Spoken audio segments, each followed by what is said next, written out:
All right, how's everybody? Everybody doing good? Thanks, Robbie. That was nice. Enjoyed that. Let's stand up if you don't mind and you're able and willing. And let's just pray. What I want you to do is just close your eyes again. I want you to imagine a ball of white light. And I want you to see that ball of light expanding and expanding. And as you imagine that light expanding, you can realize that that is the divine light, the light of God that's coming from you.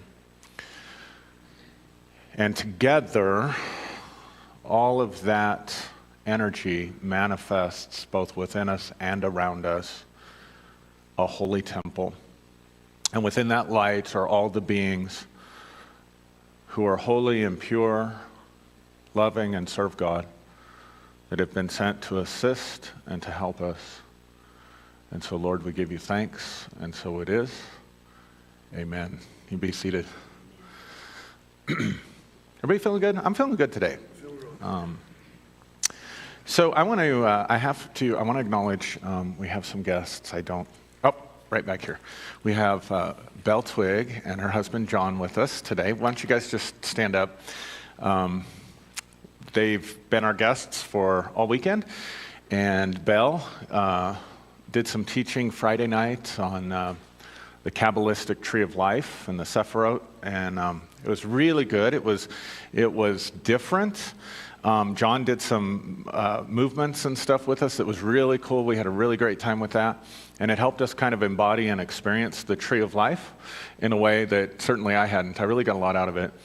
But I have to give Belle a little bit of credit, maybe a lot of credit, for my message today, because she was talking about Yesod, which is the second sphere up on the tree of life, and talking about covenants and agreements, and that just really sparked something inside of me that I want to share. Because we've been talking about how do you change your life, right?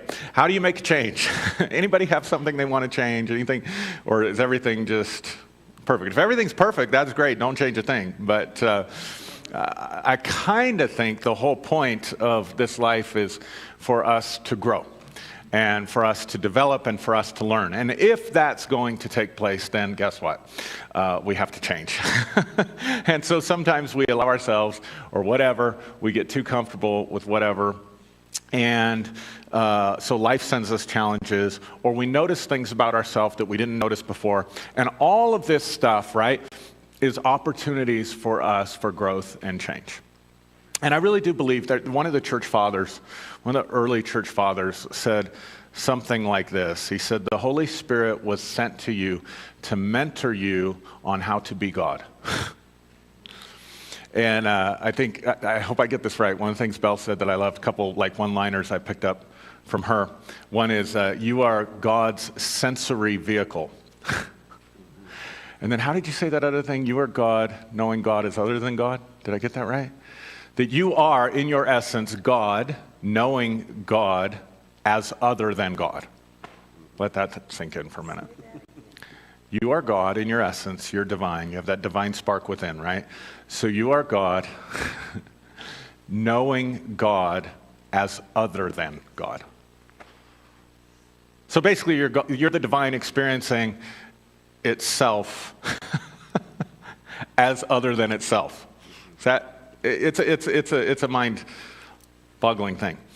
But one of the things that I think we're supposed to do is learn how to create and manifest change in our lives and create manifest change in the world around us.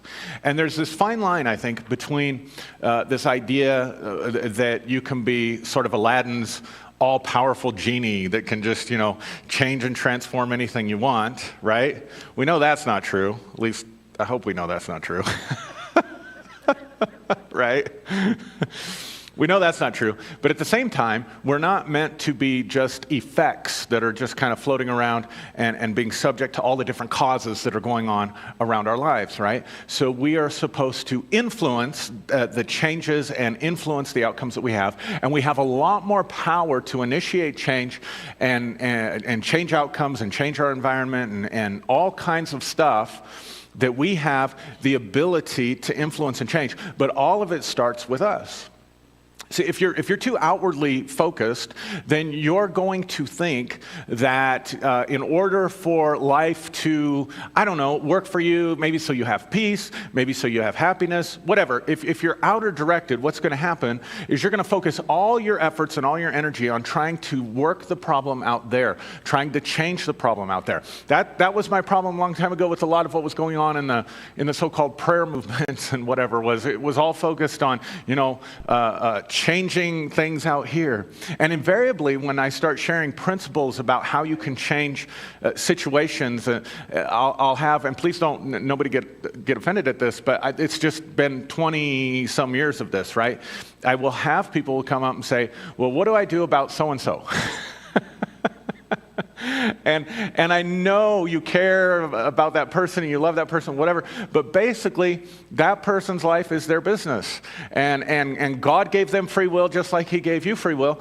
And so the best thing to do is learn how to influence and change yourself from the inside out. And the truth of the matter is that when you and I become different people, then our reality will shift and change. It has to.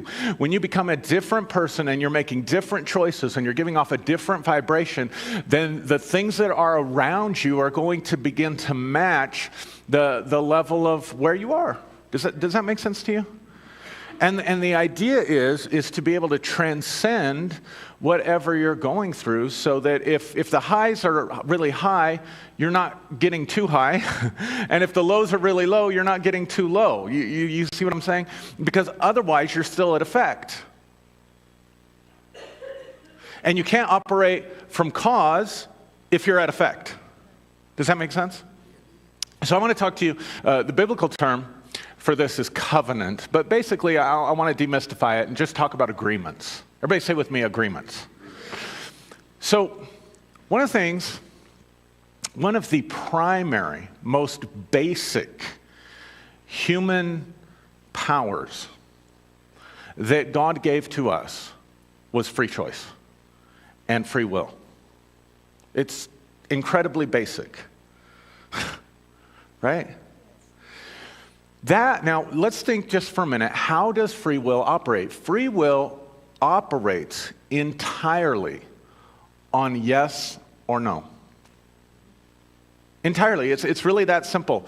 It's yes or what you permit and allow for your life and for yourself, or it's no, what you don't permit and don't allow. And what's funny is that we started doing this very, very, very young. We started saying yes to certain things and no to other things.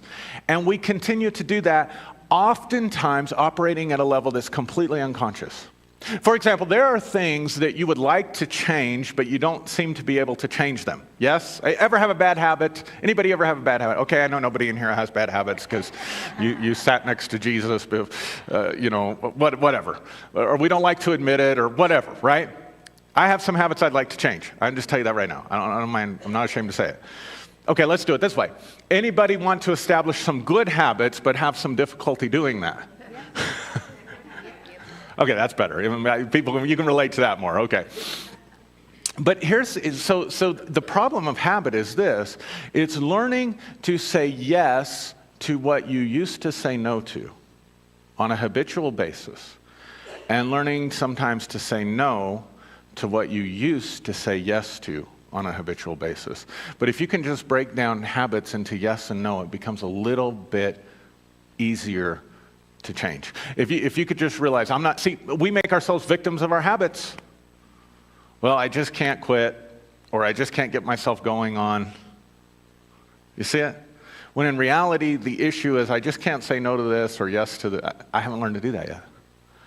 Okay, one of the primary ways you can relate to this, that you and I kind of unconsciously say yes and no, is when we eat. Anybody ever said no to Brussels sprouts? Okay, here's one. Anyone ever say no to kale? A few of us. Anyone ever say no to liver and onions? Okay, now I'm getting where you live. You see what I'm saying? So if you're going through a buffet and you see a food that you don't like, You just pass it over without even thinking about it because you already made an agreement with that food that you don't like it.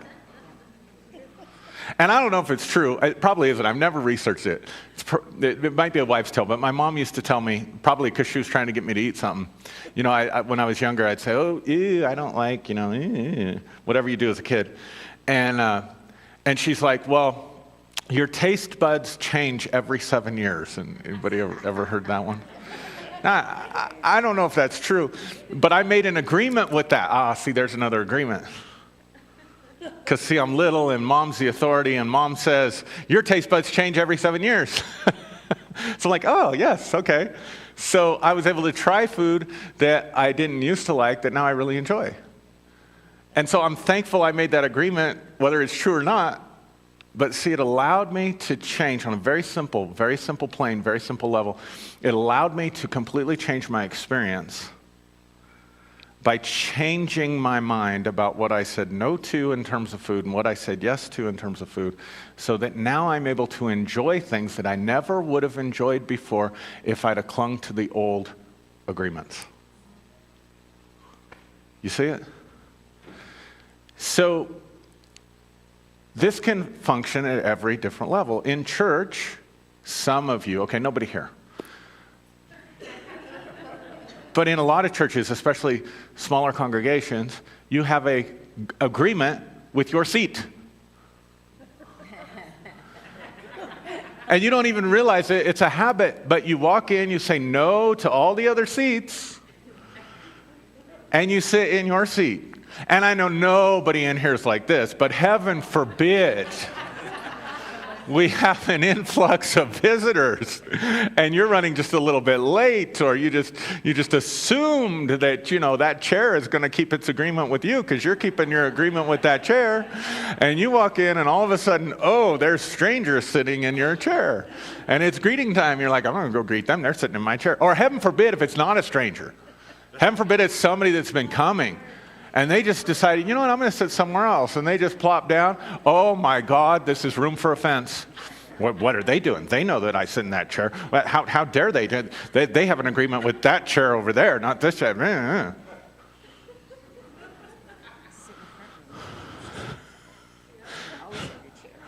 And Joanne says, you sit in the front row. Nobody wants to sit in the front row. That's because they're afraid I'm going to spit on them. There's just a little secret there.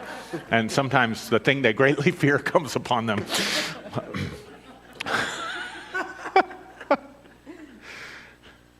But, right? So we do that. All kinds of agreements. At a deeper level, you make agreements with yourself. And so, therefore, you keep perpetuating or generating the same experiences or the same reality over and over again because, like, let's just say you hear something really motivational. I don't know. Maybe you're not into that. But you hear something, yes, all things are possible. I'm going to change. I can have a new life. I can have a new reality. And let's say you listen to a meditation before you go to bed. You pop in the earbuds and you listen to this, positive, motivating, Tony Robbins kind of go change the world, make the life you always wanted, whatever kind of meditation. And you go to bed pumped and you're like, yes, this is what I'm going to do. And then somehow that energy dissipates and you fall asleep. I can't go to sleep when I'm pumped. I don't know about you. But you get the point. You've made the decision, right? You've made a new agreement with reality. I'm going to change whatever it is. And you fall asleep, right? And then you wake up and what happens? Like you're on automatic pilot, you just generate the same self, which means that you do the same things, and you just keep creating the same outcomes, the same patterns, right? Lots of different ways that we've talked about this and that you can look at it, where people go from job to job, but they end up with the same experience. They didn't like their boss at the first job, so they go to the second job, and they don't like their boss at the second job. They get out of one marriage, go to the next marriage for the same outcome, or one relationship for the next relationship and the same kind of outcomes, right? And all the while, like life just ganged up, like somehow there was this secret meeting that everybody had and you weren't invited. Do you ever feel like that? I did when I was younger. I watched people who could be successful at what they were doing, or they could be happy, and life. I was struggling with life, and I was like, where was I when they had the meeting? Like where was I when they had the lessons? This is how life works. Because I'm sitting here trying to figure this thing out. Make sense? So you have these agreements. You and I have these agreements with ourself that we then get up and we continue to keep those agreements because we keep saying yes to the same things and we keep saying no to the same things. For example, you can have an agreement. Let's look at this a little bit deeper. You can have an agreement with bigger things in your life than just your chair or the food that you eat. You can have an agreement with money. You realize that all of us come in with a pre-set agreements about money. It's one of the reasons in marriages and relationships, they say that the three things that people fight and argue about most is communication, sex, and money. If they could fix the first one, they could probably fix the other two. But people argue about money because at an unconscious level, they have agreements that they've made about money that really, to be honest, a lot of those things happened to you unconsciously. It happened to you growing up. So whenever we assimilate our family values, we are making an agreement with our family and with our family values. Don't throw that away, that's wasteful. Don't throw that away, we might need that at some point. Don't throw that away, we could use that. Don't throw that away, one day we'll take that to the ark. And so what happens as a kid? You're like, oh my gosh, oh my gosh, oh my gosh. And what can happen is you can actually end up, bear with me, I'm going to get to both sides of this issue, be an equal opportunity offender today. You can end up making agreements with scarcity and lack. That underneath all of that is an anxiety. And so then, if on the extreme level, we see it like on the television show Hoarders or whatever, right? Where it's on this extreme level. I don't know if you've ever watched that show, but hoarding it's technically called compulsive hoarding, and it's a form of OCD. People say, "Oh, I'm OCD because I need my socks right in the drawer or whatever." But actually, you're not OCD unless there's a lot of anxiety underneath it. Maybe you just like your socks in your drawer a certain way or whatever. But in order for it to truly be an obsessive compulsive disorder, it has to have anxiety that goes with it. Something bad's going to happen if I don't follow my ritual. And so you develop this attachment to things that says, I can't let go of anything because if I let go of this, something bad's going to happen. And see, maybe that's because of all the messages that you got sent growing up. And they don't even all have to be verbal. It can just be that you pick up on the energy of what's going on with your family. You can pick up on the energy of what's going on with mom and dad because they're stressing out about money and whatever. And so you grow up and you make these agreements with money, and you make these agreements about what it's possible for you to have or not have. And then you can even make moral value judgments about what it's right for you to have and not have. And then what happens oftentimes is we get a charge, an emotional charge, on people who have other agreements. Yes. Especially if we put value judgments to it.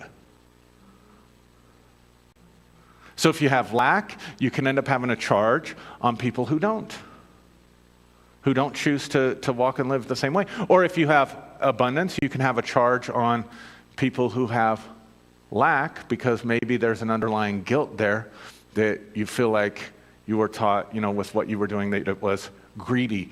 But then again, that's another agreement, isn't it? So you see, almost everything in life becomes governed by what we say yes to and what we say no to. So you can have an agreement to remain poor based on whatever that means to you.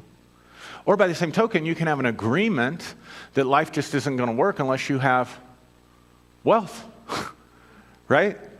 So then you spend all your time trying to figure out how to get wealth, and then you invest it in the stock market, and then you worry about the politics and what the heck is Trump tweeting to China now that's going to cause our currencies to go all crazy on the stock market and I only got 10 more years and I got to make, right?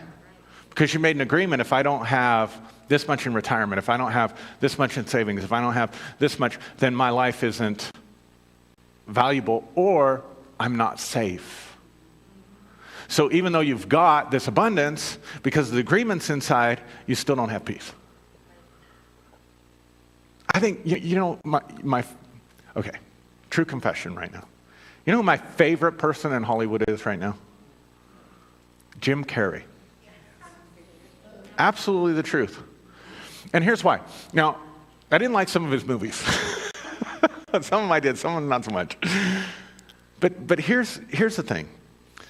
Probably, I don't know, 20 years ago, I think it was Jack Canfield wrote a book called The Principles of Success.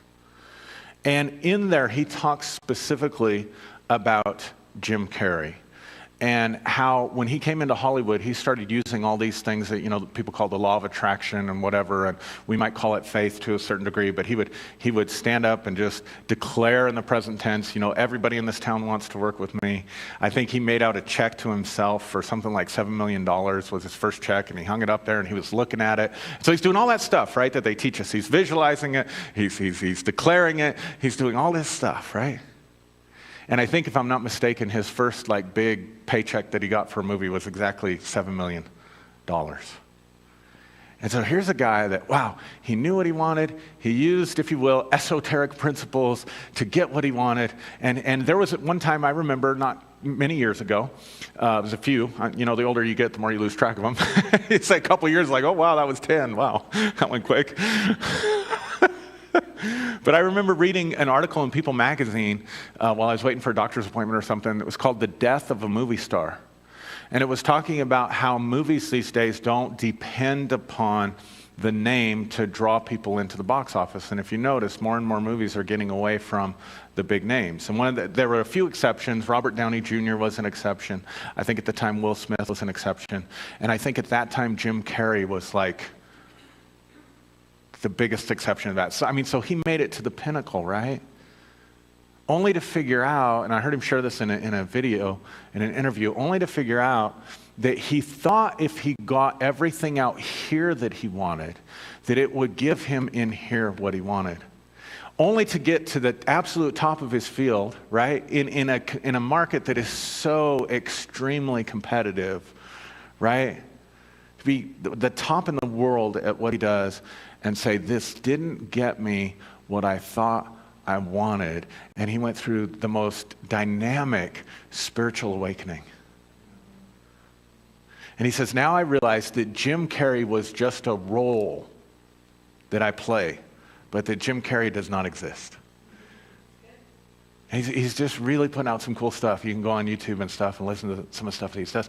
But what an example. Really, if you think about it, what an example God gave us to say, look, we're stuck in this society, we're stuck in this culture that we think inward satisfaction and inward peace and all this stuff comes if we can just somehow manage to play the game of life right out here, right? But then it just leads to all kinds of frustration. Because I don't know about you, but I figured out most people don't cooperate with my dreams. I have dreams, desires, whatever, but because I live in a society, for the most part, somebody has to cooperate with it. And they just never quite get it right. Right? So then you can go around, but wow. Whatever I think I need for my life is an agreement, isn't it? Whatever my dream is an agreement that I made. So a lot of people get messed up and are unhappy and live in regret and are depressed because they had in their mind this is how life was supposed to be. It could be as simple as the happily ever after of marrying the person I love, the white picket fence, the 2.5 kids, whatever. And maybe somewhere along the way that didn't work out for you somehow. And you're frustrated with life because it didn't end up the way you wanted it to. And you keep rehearsing and going back in your mind, if only I would have done this, and if only I would have changed that, and if only I would have, and if only this had been done, I'd be in a different place. And then there's all this stuff. But really, the truth about it is, you just made an agreement with an illusion of what you thought you had to have to be happy, which again is why I love the example of Jim Carrey, because here's somebody who made an agreement with a dream, was able to accomplish it, and then realized this is false. This didn't get me what I wanted at all, and was not afraid to say, I need to take a new approach to life. Because really, if we're going to grow at any level, if we're going to take a new approach to life, if we're going to change anything, we have to look within ourselves at the places that we've made agreements. We have to look within ourselves. What is it that I've said yes to and I keep saying yes to? And what is it that I've said no to and I keep saying no to? And change really can become as simple as looking at that and saying, I'm giving myself permission to break this agreement here and do something different. Why do you think Jesus said in the Sermon on the Mount? I mean, Sermon on the Mount, right? I mean, it's like the most important stuff the man said, right? Why do you think he said, let me read it. I don't want to misquote the man. Matthew 5:33. Again, you have heard it was said to those of old, you shall not swear falsely, but shall perform your oaths to the Lord.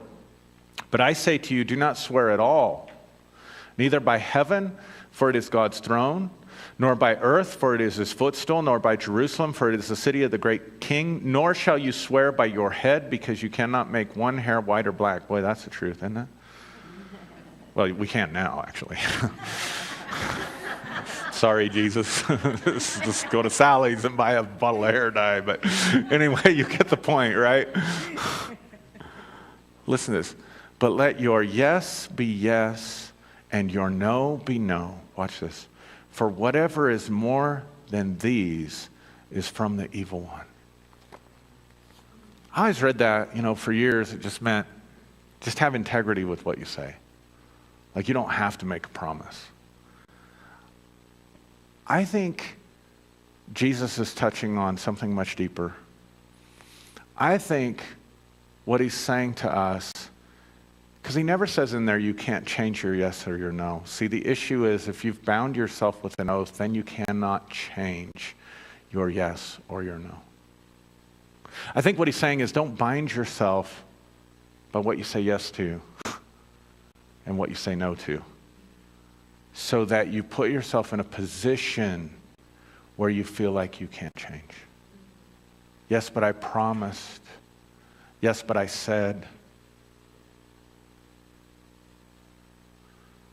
And so sometimes we don't quit things that we need to quit that we perceive as being good for us because somewhere secretly we made an oath, even to God, to ourselves, to whoever, that said, I'll always do this. I'll always be this way. And see, when you do that, you lock yourself in to an arena where you cannot change. You attempt to make permanent that which is temporal. You attempt to make eternal that which is temporal.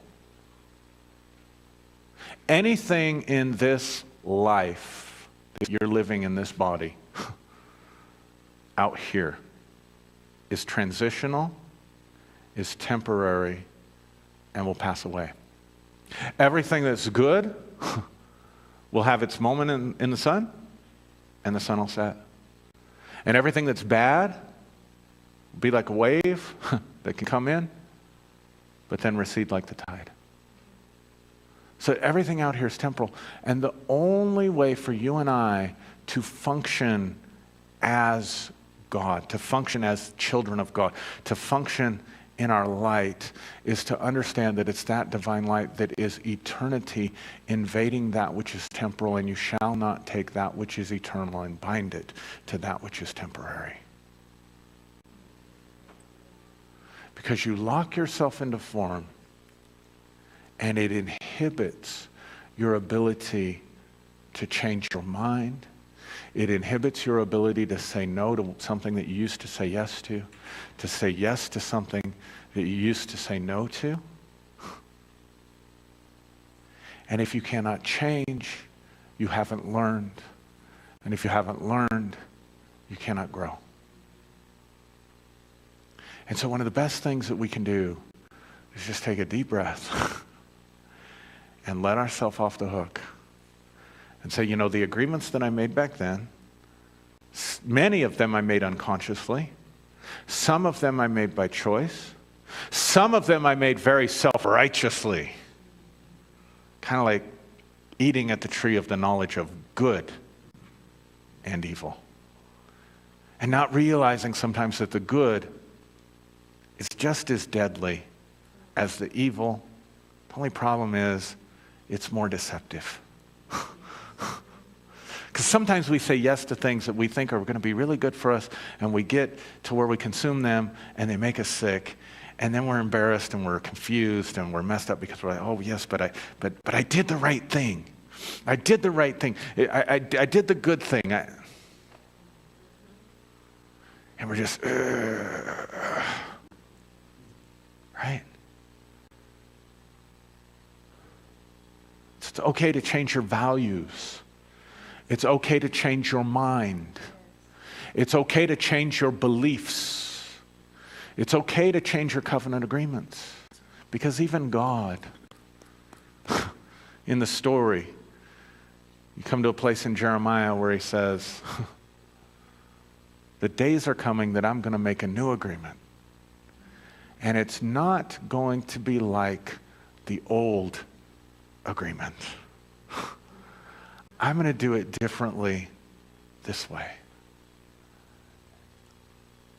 I don't want to upset you. I'm anthropomorphizing. That's a really big theological word for saying taking the divine and making it human. But I want you to see the lesson in it. God said, I did this and it didn't work.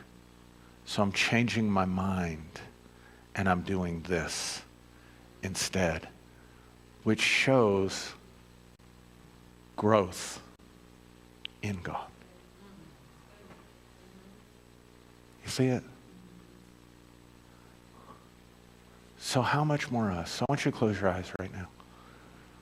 What are the agreements that you feel the most pressure to keep? That when you think about it, your breathing gets a little bit more shallow, your neck gets a little bit more tense. Perhaps your face. Could be an agreement you made with money, could be an agreement you made with God, could be an agreement that you made with a dream or an idea about this is how life is supposed to be. I want you to just think about that for a moment. And I want you to speak in your inner voice to yourself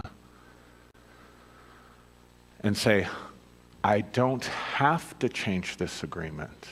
I don't have to change this agreement, but I am allowed to. And then say, I don't have to change this agreement, but I could. And then I want you to take a really deep breath. And then I want you to just, as you exhale, just release all the tension and stress that goes with that. And then just say to yourself, I give myself permission to change. And I give myself permission to grow. And I allow myself the mistakes that come with the process. And then take another deep breath. And feel that tension in your body, and then exhale and release all that tension. And then open your heart for a minute to the presence of God.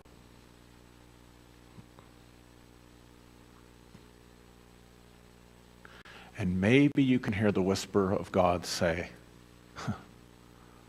my child, everything in this life is temporary and passing away.